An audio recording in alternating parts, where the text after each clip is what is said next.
Welcome to NKR GKGS friends.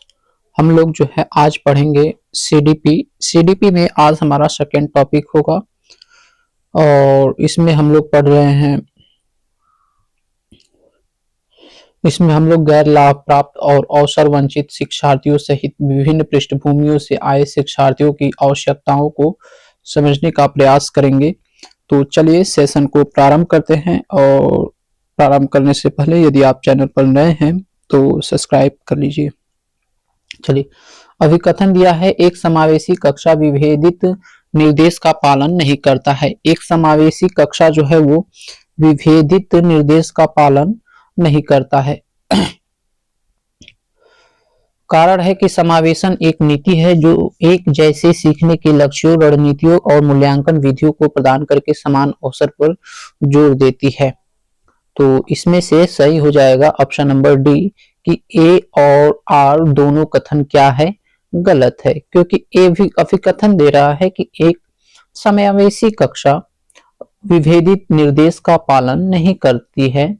यह कथन गलत है क्योंकि एक समावेशी कक्षा में विभेदित निर्देश का पालन किया जाता है ताकि सभी विद्यार्थियों में विभेदित का पालन किया जाता है ताकि सभी विद्यार्थियों की अलग अलग जरूरतों को पूरा किया जा सके। कारण यह है कि यह भी गलत है क्योंकि समावेशन नीति सभी विद्यार्थियों को समान अवसर प्रदान करती है, लेकिन यह जरूरी नहीं कि सभी विद्यार्थियों के लिए एक ही सीखने की रणनीति कारगर हो। इस प्रकार से ए और आर दोनों कथन क्या हैं, गलत हैं।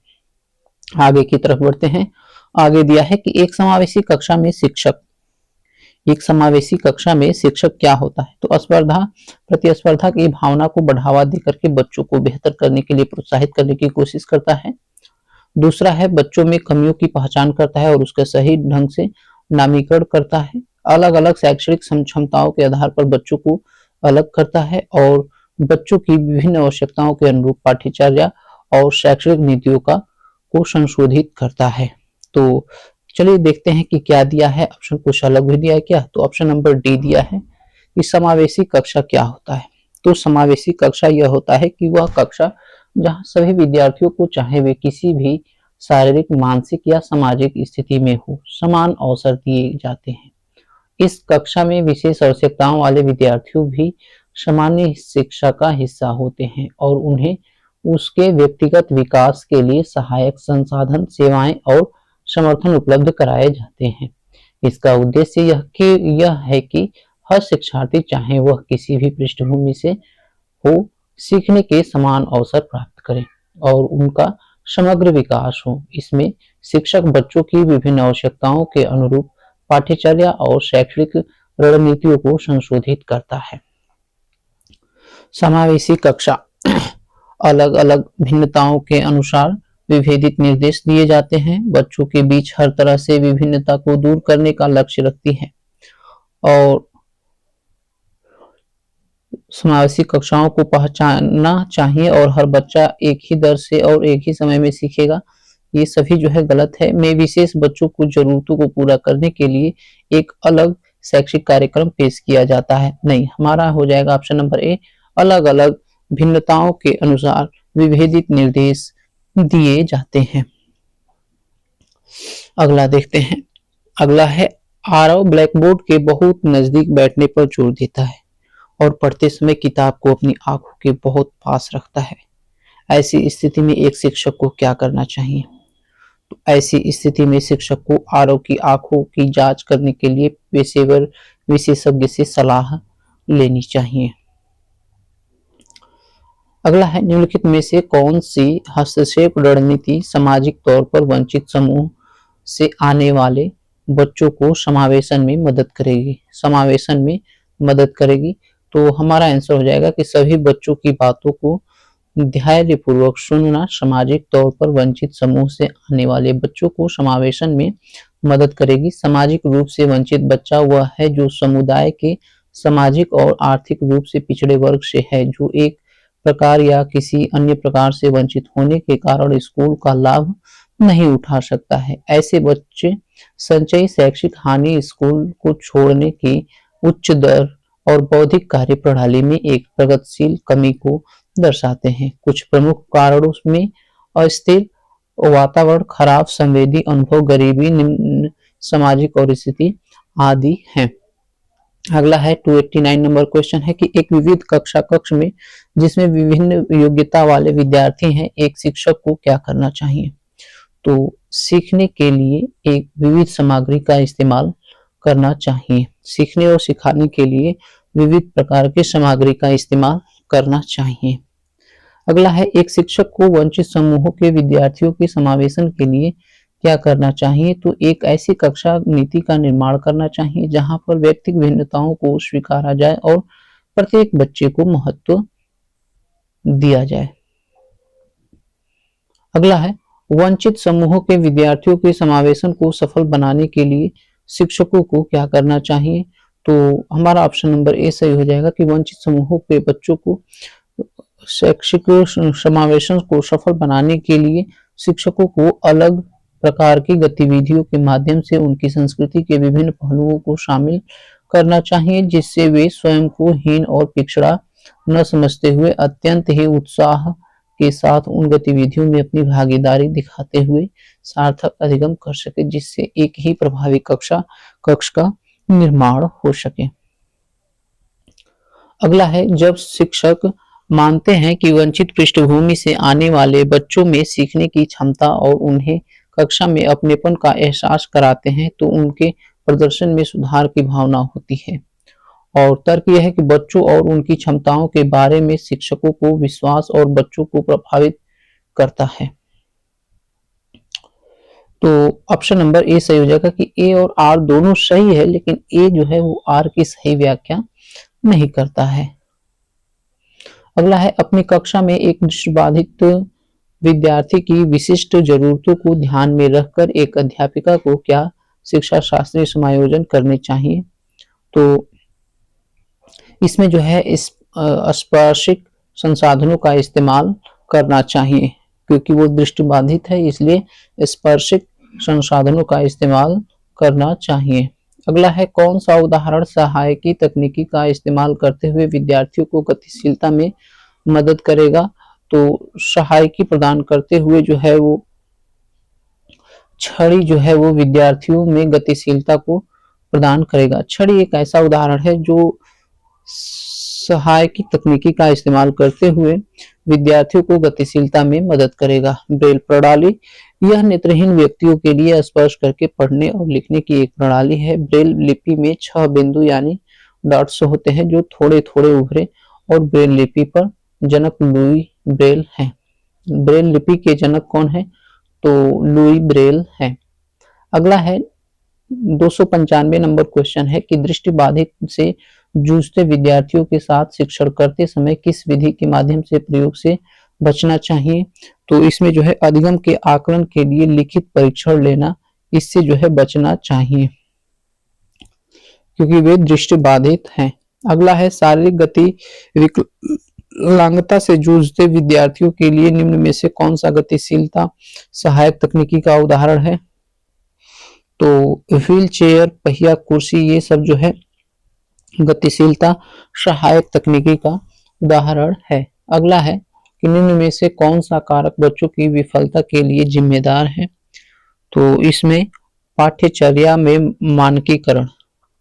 असफलता एक वांछित उद्देश्य को पूरा न करने की अवस्था है या स्थिति है, और इसे सफलता के विपरीत के रूप में देखा जा सकता है। छात्रों की असफलता के कई संज्ञानात्मक, शारीरिक, बौद्धिक, शैक्षिक, भावनात्मक और सांस्कृतिक कारण है। मानकीकृत पाठ्यचर्या का विद्यार्थियों को उनकी आवश्यकता के अनुसार अधिक सहायता प्रदान नहीं कर सकती है। शिक्षकों को चाहिए कि वे विद्यार्थियों की आवश्यकताओं अनुसार प्रासंगिक पाठ्यचर्या अपनाएं और कक्षा में प्रत्येक समूह के लिए शिक्षा शास्त्र केंद्रित दृष्टिकोण का उपयोग करें। अगला है समावेशन के संदर्भ में पाठ्यचर्या सीखने की अपेक्षाएं में समान है जबकि वे भिन्न हैं। तो समावेशन के संदर्भ में पाठ्यचर्या सीखने की अपेक्षाएं समायोजन में समान है जबकि संशोधन में वे भिन्न है। जबकि संशोधन में वे क्या है? जबकि संशोधन में वे भिन्न है। अगला है समावेशी शिक्षा में क्या शामिल है? तो समावेशी शिक्षा में व्यक्तिगत अंतरों की पहचान के परिणाम स्वरूप पाठ्यचर्या में लचीलापन जो है वो शामिल है। अगला है अधिगम संबंधी समस्याओं, कठिनाई रखने वाले बालकों की आवश्यकताओं को समझना। अधिगम संबंधी समस्याओं, कठिनाई रखने वाले बालकों की आवश्यकताओं को समझना, ये है टॉपिक। तो चलिए पढ़ते हैं। यह है कि व्यक्ति प्रथम भाषा का उपयोग जैसे कि अधिगम अक्षम छात्रों के बजाय अधिगम अक्षमता वाले छात्र को संबोधन का उपयोग करता है।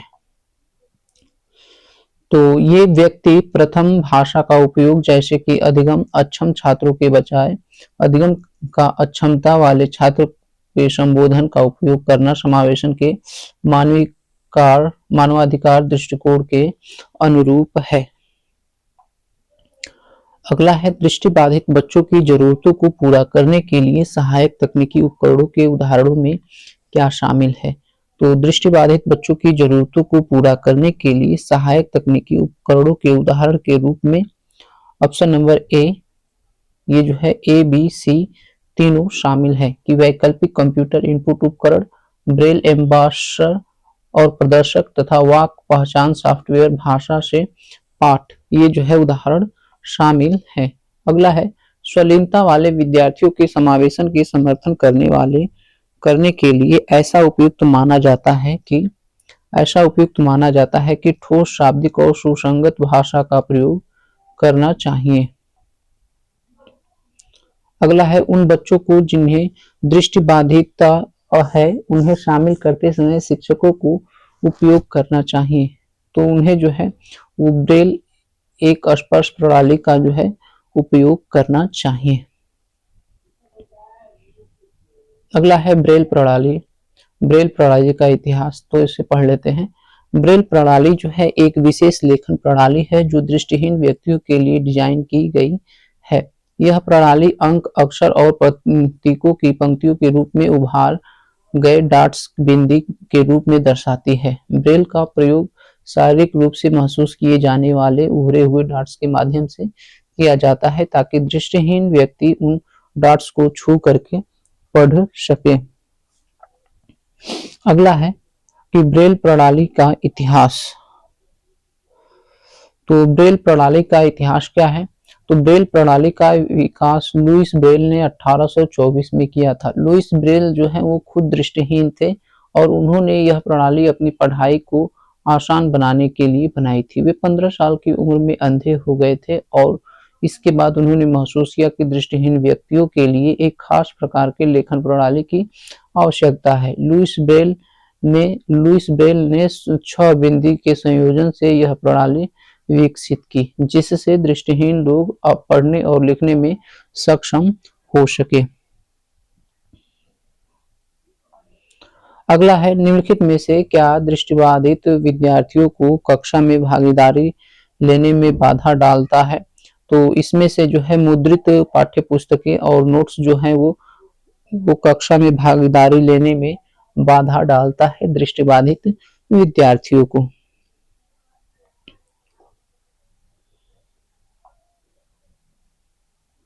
आगे देखते हैं पठन वैकल्य से जूझ रहे छात्रों को पढ़ना सिखाया जा सकता है। तो पठन वैकल्य से जूझ रहे छात्रों को जो है वो व्यवस्थित ध्वन्यात्मक प्रशिक्षण के माध्यम से उन्हें पढ़ना सिखाया जा सकता है।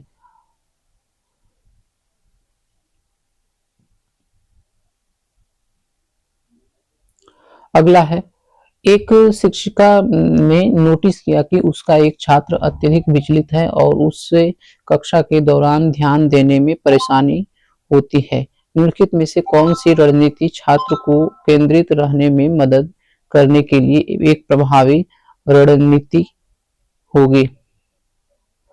तो एक शिक्षिका ने ये जो है प्रभावी रणनीति होगी स्वनियमन और समय प्रबंधन के लिए छात्र को टाइमर देना, क्योंकि यह रणनीति छात्र को अपनी गतिविधियों को नियंत्रित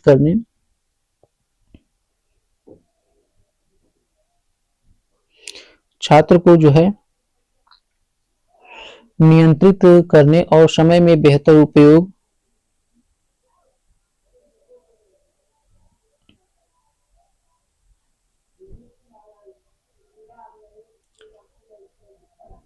समय में बेहतर उपयोग करने में मदद करेगी। टाइमर छात्र को जानने में मदद करेगा कि उसका कितना समय बचा है और उसे अपनी गतिविधियों को गति देनी होगी और या नहीं। यह छात्र को अधिक ध्यान केंद्रित करने और कक्षा में अधिक सक्रिय रूप से भाग लेने में सहायता करेगा। अगला है आलोक निम्नलिखित व्यवहार दिखाता है। पढ़ते समय सिर को अजीब स्थिति में पकड़ना, पढ़ते समय जो है वो सिर को अजीब स्थिति में पकड़ना,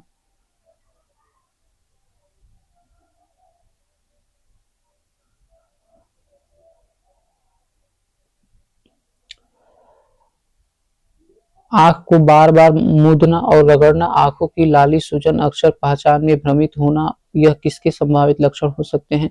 तो ये जो है दृष्टि संबंधी समस्या हो सकती है। यह जो है दृष्टि संबंधी जो है समस्या हो सकती है। अगला है कि अपपठन वैकल्य डिसलेक्सिया एक स्थिति है जो शिक्षार्थी को क्षमता को प्रभावित करती है। तो ये प्रभावित करती है ऑप्शन नंबर बी, तांत्रिकीय न्यूरोलॉजिकल ध्वनियों को प्रतीक चिन्हों के साथ जोड़ने में।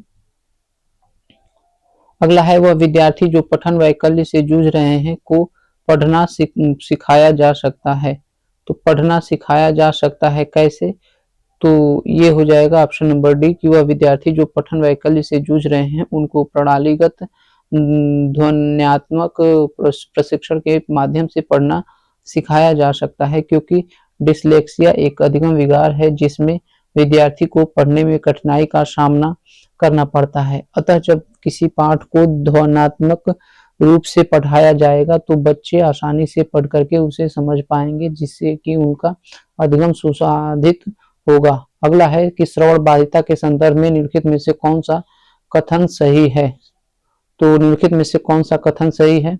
तो इसमें जो है ऑप्शन नंबर ए सही हो जाएगा कि श्रवण बाधिता बच्चे के प्रभावी ढंग से संवाद करने की क्षमता को प्रभावित करती है। क्षमता को क्या करती है? प्रभावित करती है। लेखन कार्य में शब्दों की चूक, निम्नलिखित चूक, धीमी नकल की गति व लिखने में अन्य चुनौतियां किसकी विशिष्ट पहचान है? तो ये लेखन वैकल्य की जो है ये पहचान है। अगला है कि विद्यार्थी जिन्हें ध्यान न्यूनता, अति क्रियाशीलता विकार है वो ऐसे सुनियोजित उपागम जिसमें दृश्यक व श्रवणिक विकर्षण को कम किया जाता है से लाभान्वित होते हैं। तर्क है कि विद्यार्थी जिन्हें ADHD है उनकी ध्यान कर पाने की अवधि कम होती है व उनका ध्यान आसानी से भंग हो जाता है। तो इसमें आंसर हो जाएगा ऑप्शन नंबर ए कि विद्यार्थी जिन्हें ध्यान पूर्वक न्यूनता अक्रियाशीलता विकार ADHD है वे ऐसे सुनियोजित उपागम जिसमें दृश्यक व श्रावणिक विकर्षण को कम किया जाता है से लाभान्वित होते हैं, क्योंकि विद्यार्थी जिन्हें ADHD है उनकी ध्यान कर पाने की अवधि कम होती है व उनका ध्यान आसानी से भंग हो जाता है। ध्यान अवधान न्यूनता अतिक्रिया विकार ADHD एक मस्तिष्क विकार है जो आपके ध्यान देने, बैठने, स्थिर रहने और व्यवहार को नियंत्रित करने के तरीके को प्रभावित करता है। अतः विकल्प ए जो है हमारा क्या होगा? सही उत्तर होगा। अतः विकल्प ए सही उत्तर होगा। अगला है 313 नंबर की वह विद्यार्थी जिन्हें दृष्टिबाधिता है उनके समावेशन के लिए क्या करना चाहिए? तो उनके समावेशन के लिए स्पर्शिक सामग्री व अन्य संसाधन जिसमें उभार हो का प्रयोग करना चाहिए। अगला है कि एक शिक्षिका वंचित समूह से आने वाले बच्चों का सफलतापूर्वक समायोजन किस तरह से कर सकती है? तो ये उनमें अपनेपन की भावना पैदा करके उनका आत्मविश्वास बढ़ा करके कर सकती है। अगला है निम्न में से कौन सा कक्षीय प्रावधान एक विद्यार्थी जिसकी दृष्टि कम है के अनुरूप उपयुक्त समायोजन है? उपयुक्त समायोजन जो है वो है। तो हो जाएगा ऑप्शन नंबर डी 1, 2, 4 कि शिक्षण अधिगम प्रक्रिया में दृष्टिबाधित विद्यार्थी दृष्टि या देखने के साथ एक समस्या से पीड़ित होते हैं, लेकिन जब उन्हें सही प्रशिक्षण और साधनों की सुविधा प्रदान की जाती है तो वे अच्छी साक्षर क्षमता विकसित करते हैं। ऐसे विद्यार्थी के लिए कक्ष में इस प्रकार के समायोजन करना चाहिए। पहला है कि प्रकाश के साथ आवर्धक लेंस का प्रावधान करना, और उसके बाद में ब्लैक बोर्ड के कार्यों को मौखिक व्याख्यान द्वारा प्रशिष्ट करना। ऐसे बच्चों को अन्य बच्चों के साथ बैठकर मुख्य धारा में जोड़ा जाना चाहिए ताकि वे हीनता का अनुभव न करें, एवं काम पूरा करने के लिए अतिरिक्त समय देना। अगला है वह विद्यार्थी जिन्हें ध्यान न्यूनता, अतिक्रियाशीलता विकार है के अनुकूल पद्धति कौन सी है? तो इसके अनुकूल पद्धति जो है वो ऑप्शन नंबर बी हो जाएगा। 1, 2 और 4। 1, 2, 4 क्या दिया है कि विद्यार्थियों को खड़े होकर के कार्य करने की अनुमति देना चाहिए, कार्य को छोटे टुकड़ों में बांटना चाहिए और एक समय पर एक ही कार्य देना चाहिए। अगला है निम्न में से कौन सा युग्म विद्यार्थी व उसकी पहचान के गुणधर्म का सही मिलान है? तो स्वलीन विद्यार्थी गति क्रियाओं का दोहराव जो है ये सही मिलान है। अगला है अधिगम कठिनाई वाले विद्यार्थी जो है वो कम बौद्धिक कार्य और अनुचित गत्यात्मक समन्वय होता है एवं दृष्टिबाधित विद्यार्थी देखने में कठिनाई होती है। अगला है कि एक बच्चे की बुद्धि परीक्षण के स्कोर यह दर्शाते हैं कि वह औसत से ऊपर है, वह कक्षा में नियमित तथा क्रियाशील है, उसके गणित के ग्रेड तथा लेखन का कौशल अच्छा है, परंतु जब उसे सुस्वर पाठन करने के लिए कहा जाता है तो उसका निष्पादन बुरा होता है। बच्ची में किसके लक्षण होने की संभावना है? तो बच्ची में डिसलेक्सिया होने की संभावना है। अगला है सीखने की अक्षमता वाले छात्रों के लिए निम्नलिखित में से कौन सा उचित समायोजन नहीं है? उचित समायोजन नहीं है तो ये मूल्यांकन के लिए मानकीकृत परीक्षण जो है ये उचित समायोजन नहीं है। अगला है समावेशन को बढ़ावा देने के लिए एक सामाजिक सांस्कृतिक कक्षा में प्रभावित शिक्षा शास्त्रीय प्रणाली क्या है? तो अधिगम के लिए सार्वभौमिक अभिकल्प डिजाइन का क्रियान्वयन जो है ये है। अगला देखते हैं। अगला है नीरा मिडिल स्कूल में पढ़ती है और अक्षरों को लेकर भ्रमित रहती है, जैसे कि म को न पढ़ती है, और यह किसका विशिष्ट लक्षण है? तो ये पठन वैकल्य का विशिष्ट लक्षण है। ये किसका लक्षण है? तो ये पठन वैकल्य का विशिष्ट लक्षण है।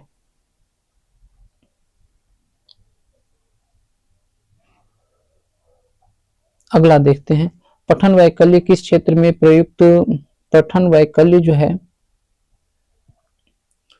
किस क्षेत्र में प्रत्यक्ष रूप से चुनौती प्रस्तुत करता है?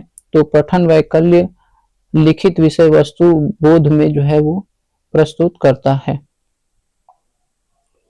स्वलीनता ऑटिज्म से ग्रसित विद्यार्थी हालांकि कुछ क्षेत्रों में विभिन्न चुनौतियों का सामना करते हैं, लेकिन उनके पास का मजबूत पक्ष भी है। अध्यापक जिसका इस्तेमाल शिक्षण अधिगम प्रक्रिया में कर सकते हैं तो वो है ये सूक्ष्म विकिरणों पर ध्यान देना। सूक्ष्म विकिरणों पर ध्यान देना।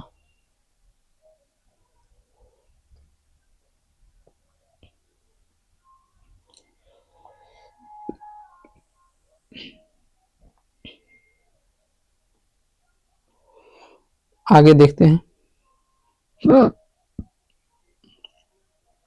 समावेशी शिक्षा किस प्रकार की स्कूली तंत्र व्यवस्था को प्रस्तावित करती है?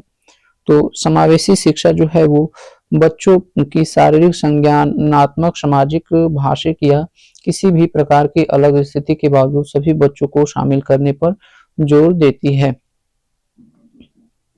अगला है एक छात्र को लंबे समय तक ध्यान बनाए रखने में कठिनाई होती है और वह बेचैन हो जाता है और स्थिर नहीं बैठ सकता है। यह विशेषताएं किस प्रकार की विकलांगता की ओर संकेत करती है? तो यह जो है ध्यान न्यूनता, अतिक्रियाशीलता विकार पर जो है ये केंद्रित करती है। पठन वैकल्य मुख्यतः किस में चुनौतियों से संबंधित है? तो पठन वैकल्य जो है वो पढ़ने से चुनौतियों से संबंधित है। अगला देखते हैं। नेक्स्ट टॉपिक है कि मेधावी, सृजनशील, विशिष्ट प्रतिभावान शिक्षार्थियों की आवश्यकताओं को समझना। तो चलिए समझते हैं। दिया है कि कक्षा में प्रतिभाशाली और रचनात्मक बच्चों की जरूरतों को पूरा करने के लिए क्या महत्वपूर्ण है। तो ये उन्हें सीखने की प्रक्रिया में व्यस्त रखें कि उनकी दिलचस्पी बनाए रखें। अगला है कि एक समावेशी कक्षा में सभी पाठ्यचर्या अनुकूलन के शैक्षिक मानकों को विशेष बच्चों के लिए निम्न स्तर करने के लिए निर्देशित किया जाना चाहिए। और कारण है कि विशेष बच्चों की मुख्यधारा की कक्षा में सीखने की संभावना नहीं है। तो इसमें ए और आर जो है दोनों गलत है। ऑप्शन नंबर ए हमारा सही है। नेक्स्ट है कि निम्नलिखित में से कौन सा समूह उन विशिष्टताओं का सही ढंग से उल्लेख करता है जो प्रतिभाशाली विद्यार्थियों और कक्षा में अन्य विद्यार्थियों के बीच आमतौर पर भिन्न होते हैं। तो ये कौन सा जो है वो उल्लेख करता है। तो ऑप्शन नंबर डी हो जाएगा कि ए और बी। समझ की अग्रवर्ती गहनता तथा सीखने की तेज, ये दोनों विशेषताएं यह सही ढंग से उल्लेख करती है कि प्रतिभाशाली विद्यार्थी से तात्पर्य ऐसे बालक से है जो अनिवार्य रूप से असाधारण है तथा शारीरिक एवं संज्ञानात्मक पहलुओं में लगातार उल्लेखनीय प्रदर्शन करता है। इन विद्यार्थियों की सोच अपसारी होती है तथा ये स्वभाव से बहुत ही जिज्ञासु होते हैं, इसीलिए कभी कभी इन्हें कक्षा नीरस लगती है क्योंकि वे अपने साथियों की तुलना में चीज़ों को तेजी से सीख लेते हैं। ए और बी दोनों ये क्या है, सही है। अगला है रचनात्मकता की एक आवश्यक और विशिष्ट पहचान विशेषता क्या है। तो रचनात्मकता की एक आवश्यक और विशिष्ट पहचान ये है कि ये विचारों की मौलिकता होती है। क्या होती है, विचारों की मौलिकता होती है। रचनात्मकता सृजनात्मक चिंतन दो तरह का होता है, अभिसारी तथा अपसारी। रचनात्मकता चिंतन में नए और मूल विचारों का उत्पादन या समस्याओं का समाधान शामिल है। कभी कभी सृजनात्मक चिंतन को अलग तरीके से सोचने या विचारने का एक नया तरीका समझा जाता है। नवीनता के अलावा मौलिकता सृजनात्मकता चिंतन की एक महत्वपूर्ण विशेषता है। अगला है मौलिकता सोच में प्रवाह व लचीलापन किसकी प्रमुख विशिष्ट पहचान है। तो मौलिकता सोच में प्रवाह व लचीलापन जो है वो सृजनात्मकता की विशिष्ट पहचान है। अगला है रचनात्मकता की सबसे विशिष्ट बात क्या है। तो रचनात्मकता की सबसे विशिष्ट बात यह है कि ये अपसारी सोच है। क्या है, अपसारी सोच है। प्रतिभाशाली बच्चे की पहचान के लिए बुद्धि परीक्षण ही एकमात्र पैमाना नहीं है। तर्क यह है कि हर प्रतिभाशाली बच्चा विभिन्न शक्तियों व्यक्तित्व और विशेषताओं को प्रस्तुत करता है। तो ए और आर दोनों सही है और आर सही व्याख्या करता है ए की। आर जो है वो सही व्याख्या करता है ए की। धारणाओं में लचीलापन, धारा प्रवाहिता और मौलिकता निम्नलिखित में से किसकी प्रातिनिधिक अभिज्ञेय विशेषताएं हैं। तो ये अभिज्ञेय विशेषताएं हैं रचनात्मक शिक्षार्थियों की। किसकी है, तो रचनात्मक शिक्षार्थियों की विशेषताएं हैं। अगला है प्रेम किसी समस्या को हल करने के लिए बहुत सारे अलग अलग तरीकों की समझ रखता है और चर्चा करते समय हमेशा नए विचारों को पेश करता है। यह निम्नलिखित में से किसकी विशेषता है। तो ये विशेषता है ऑप्शन नंबर ए, रचनात्मकता की। नेक्स्ट देखते हैं रचनात्मकता क्या है। तो रचनात्मकता जो है कुछ ऐसा बनाना या खोजने की क्षमता जो मौलिक हो, जो क्या हो, मौलिक हो। निम्नलिखित में से कौन सी विशेषता प्रतिभाशाली विद्यार्थी की नहीं है। तो जानकारी को ग्रहण करने में धीमापन जो है ये प्रतिभाशाली विद्यार्थी की नहीं है। अगला देखते हैं। अगला है कि प्रतिभाशाली बच्चों की सीखने की विशिष्ट ज़रूरतें होती हैं जिन्हें अक्सर कक्षाओं में नज़रअंदाज कर दिया जाता है। प्रतिभाशाली अधिगमकर्ताओं के संदर्भ में लीक से हटकर सोचने का इस्तेमाल किसके लिए किया जाता है। तो प्रतिभाशाली अधिगमकर्ताओं के संदर्भ में लीक से हटकर सोचने का इस्तेमाल जो है वो अपसारी सोच के लिए किया जाता है। एक प्रतिभाशाली कक्षा में विद्यार्थी एक प्रतिभाशाली कक्षा में विद्यार्थी बी और सी डी तीनों सही है कि शिक्षक से प्रश्न पूछते हैं, एक दूसरे से प्रश्न पूछते हैं एवं स्वयं से प्रश्न पूछते हैं। एक प्रतिभाशाली शील कक्षा में विद्यार्थी जो है वो शिक्षक से प्रश्न पूछते हैं, एक दूसरे से प्रश्न पूछते हैं और स्वयं से प्रश्न पूछते हैं। प्रतिभाशाली विद्यार्थियों की पहचान कैसे की जा सकती है? तो प्रतिभाशाली विद्यार्थियों की पहचान जो है वो ऑप्शन नंबर सी 1, 3 और 4 ये तीनों सही है। तो प्रतिभाशाली विद्यार्थियों की पहचान पहचान चुनौतीपूर्ण कार्यों के लिए तत्परता द्वारा, मौलिक विचार सोच द्वारा और बहुत संसाधनों की क्षमता के द्वारा की जा सकती है। प्रतिभाशाली विद्यार्थियों की बुद्धिलब्धि 130 से अधिक होती है। ऐसे विद्यार्थी चुनौतीपूर्ण कार्य करने में आनंदित होते हैं। उनके मस्तिष्क में नए-नए विचार आते हैं। वे एक ही कार्य को कई तरीकों से करते हैं। ऐसे बालक को अपसारी चिंतन वाले श्रेणी में रखा जाता है। प्रतिभाशाली बालक को कार्य करने के लिए किसी बाहरी अभिप्रेरणा की जरूरत नहीं पड़ती है, बल्कि वह खुद ही आंतरिक रूप से अभिप्रेरित होते हैं। अगला है अपसारी चिंतन विकारों में मौलिकता और नव उत्पादन जैसी विशिष्टताएं निम्न में से किससे संबंधित हैं? तो ये संबंधित है सृजनात्मकता से। किससे संबंधित है?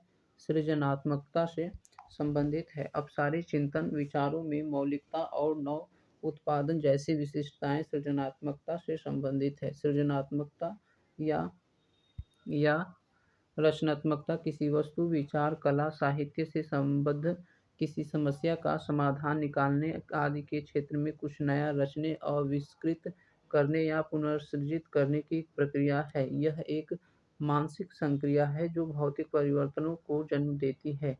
क्रो एंड क्रो के अनुसार सृजनात्मकता मौलिक परिणामों को अभिव्यक्त करने की मानसिक प्रक्रिया है। गिलफोर्ड के अनुसार सृजनात्मकता बालकों में प्रायः सामान्य गुण होते हैं। उनमें न केवल मौलिकता का गुण होता है वरन उसमें लचीलापन, प्रवाहमयता, प्रेरणा एवं संयमता की योग्यता भी पाई जाती है।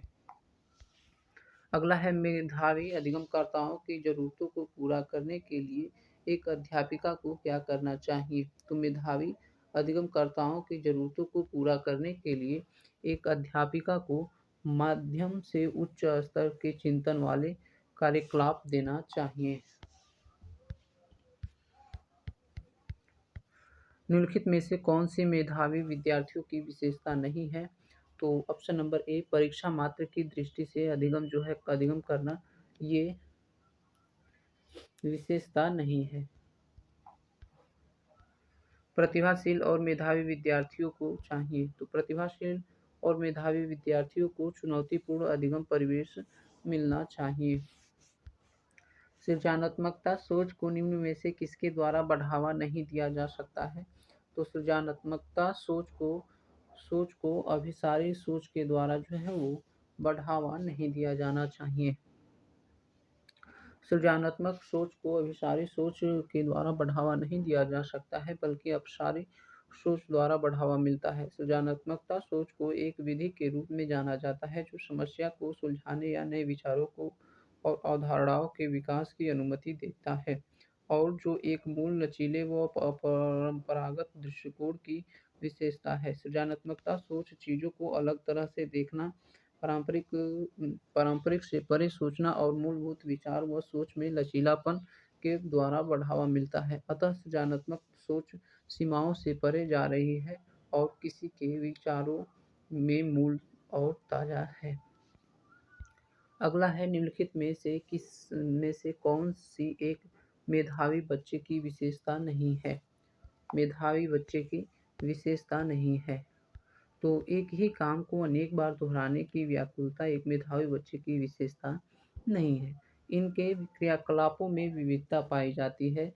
मेधावी बच्चे को बुद्धि या मानसिक क्षमता सामान्यतः बालकों से अधिक होती है। इनकी कुछ सामान्य विशेषताएं निम्न हैं। इनमें पढ़ने लिखने के प्रति अधिक रुचि होती है। ये कठिन विषय में अधिक रुचि लेते हैं। इनकी ज्ञानेंद्रियों का विकास अधिक तीव्र गति से होता है। ये समस्या का समाधान तीव्र गति से कर लेते हैं। इसमें बौद्धिक नेतृत्व के गुण होते हैं। इनका सामान्य ज्ञान अधिक अच्छा होता है। इनमें अंतर्दृष्टि सूझ जो है वो अधिक होती है। अगला है कि एक शिक्षिका अपनी कक्षा में सृजनात्मक विद्यार्थियों की पहचान कैसे कर सकती है। तो एक शिक्षिका अपनी कक्षा में सृजनात्मक विद्यार्थियों की पहचान कैसे कर सकती है, तो उनकी मौलिक सोच के आधार पर कर सकती है। उनकी मौलिक सोच के आधार पर कर सकती है। आगे है प्रतिभाशाली विद्यार्थियों के क्या अभिलक्षण है। तो प्रतिभाशाली विद्यार्थी कौतूहल व जिज्ञासा से होते हैं, कौतूहल व जिज्ञासापूर्ण होते हैं। अगला है निम्नलिखित में से कौन सा विकल्प दी गई निर्दिष्ट वस्तुओं वाले विद्यार्थियों के समायोजन हेतु यथोचित संयोजन रणनीति का सही युग्म है। तो प्रतिभाशाली स्वतंत्र रूप से काम करने के लिए जगह दें। प्रतिभाशाली विद्यार्थियों को प्रतिभाशाली स्वतंत्र रूप से काम करने के लिए जगह दें। विद्यार्थी के समावेशन हेतु यथोचित संयोजन रणनीति का सही युग्म क्या है। तो प्रतिभाशाली स्वतंत्र रूप से काम करने के लिए जगह दे, क्योंकि प्रतिभाशाली बालकों की ज्ञानेंद्रियों का विकास अधिक तीव्र गति से होता है। इसमें संज्ञानात्मक क्रियाओं की योग्यता अधिक तीव्र होती है। प्रतिभाशाली बालक पाठ्यक्रम को समझने में सामान्य बालकों से कम समय लेते हैं। इस बचे हुए समय में उन्हें किसी और सृजनात्मक कार्य में व्यस्त कर देना चाहिए। इनमें अपसारी चिंतन होता है। आवश्यकता पड़ने पर इनके लिए विशेष स्कूल एवं कक्षाओं की भी व्यवस्था करनी पड़ती है। इनके लिए पुस्तकालय में भी उनकी रुचि के अनुकूल व्यवस्था की जानी चाहिए। प्रतिभाशाली विद्यार्थियों की आवश्यकताओं को पूरा करने के लिए शिक्षिका को निम्नलिखित में से किससे बचना चाहिए। तो ये ऑप्शन नंबर सी, एक व्यायामी पाठ्यक्रम लागू करने से जो है वो बचना चाहिए। आयामी पाठ्यक्रम लागू करने से बचना चाहिए। नेक्स्ट है कि समावेशी शिक्षा प्रभावशाली बच्चों को शामिल नहीं करती है। प्रतिभाशाली बच्चों को शामिल नहीं करती है। समावेशी शिक्षा सिर्फ अपूर्णता के दृष्टिकोण पर कार्य करती है। तो ए और आर दोनों गलत हैं। ए और आर जो है ये दोनों गलत हैं। ऑप्शन नंबर डी हमारा सही हो जाएगा कि ए और आर दोनों गलत है। अगला है सलमा 5 वर्षीय लड़की है। वह जब 3 साल की थी तो उसने बिना किसी बाह्य निर्देश के संगीत वाद्य यंत्र गिटार बजाना सीख लिया था। इस योग्यता के आधार पर उसे निम्नलिखित में से किस श्रेणी में रखेंगे। तो उसे प्रतिभाशाली श्रेणी में रखेंगे। अगला है उच्च सृजनात्मकता वाले विद्यार्थियों की आवश्यकताओं को पूरा करने के लिए एक शिक्षिका को ऐसी गतिविधियों से बचना चाहिए जो उनमें निम्नलिखित में से किससे बढ़ावा दे। तो वो जो है अभिसरण सोच को बढ़ावा दे। उच्च सृजनात्मकता वाले विद्यार्थियों की आवश्यकताओं को पूरा करने के लिए एक शिक्षिका को ऐसी गतिविधियों से बचना चाहिए जो अभिसरण की सोच को बढ़ावा देती है, क्योंकि अभिसारी चिंतन सिर्फ एक बिंदु पर केंद्रित होती है। अगला है ऐसी गतिविधियों का चयन जिसमें अंतर्दृष्टि और विविध प्रकार के उत्तर देने की संभावनाएं हैं, वे किस समुन्नत करती है। तो उसे जो है सृजनात्मकता को समुन्नत करती है। अगला है प्रतिभाशाली विद्यार्थियों के सफल समावेशन हेतु एक अध्यापक को निम्न में से क्या करने से बचना चाहिए। तो एक अध्यापक केंद्रित पाठ्यक्रम को लागू करने से बचना चाहिए। अगला है प्रतिभाशाली विद्यार्थियों की आवश्यकताओं को पूरा करने के लिए एक शिक्षक को निम्न में से किस से बचना चाहिए। तो सभी विद्यार्थियों के लिए एक समान लक्ष्य निर्धारित करने से बचना चाहिए। निम्न में से कौन सा लक्षण प्रतिभाशाली विद्यार्थी में नहीं है। तो जानकारी का धीमा अवशोषण जो है ये प्रतिभाशाली विद्यार्थी में नहीं है। निम्नलिखित में से क्या सृजनात्मकता वाले विद्यार्थी की विशेषता नहीं है? तो सृजनात्मकता वाले विद्यार्थी की यह विशेषता नहीं होनी चाहिए कि उनमें नए विषयों को सीखने जिज्ञासा कम होती है, क्योंकि सृजनात्मकता बालक के उत्साही और आत्मविश्वासी होते हैं। उनकी समस्या को सुलझाने का कौशल उच्च कोटि का होता है तथा वे विभिन्न तरीके की समस्याओं का समाधान कर सकते हैं। वे अक्सर नए विचारों और नवाचारों के साथ आते हैं। सृजनशीलता वह योग्यता है जो व्यक्ति की किसी समस्या का विद्वतापूर्वक समाधान खोजने के लिए नवीन ढंग से सोचने, विचार करने और कार्य करने की समर्थ बनाती है। अतः प्रचलित ढंग से हटाकर के नए ढंग से चिंतन मनन करने के कार्य की योग्यता और सृजनशीलता कही जा सकती है। अगला है कि निम्नलिखित में से कौन से अभिलक्षण एक प्रतिभाशाली विद्यार्थी की पहचान नहीं है? तो एक प्रतिभाशाली विद्यार्थी की पहचान यह नहीं हो सकती है कि समकक्षीय की तुलना में उच्चतर सामाजिक कौशल व परिपक्वता यह प्रतिभाशाली का लक्षण नहीं है। अगला है कि निम्नलिखित में से कौन सा सृजनात्मक का महत्वपूर्ण कारक नहीं है? तो सृजनात्मक का महत्वपूर्ण कारक अभिसारी चिंतन नहीं है। अब ये आगे हम लोग टॉपिक 3 पर, तो इसे जो है हम लोग पढ़ेंगे अगले सेशन में। तब तक के लिए धन्यवाद। Thanks for watching. Please like, share, comment and subscribe.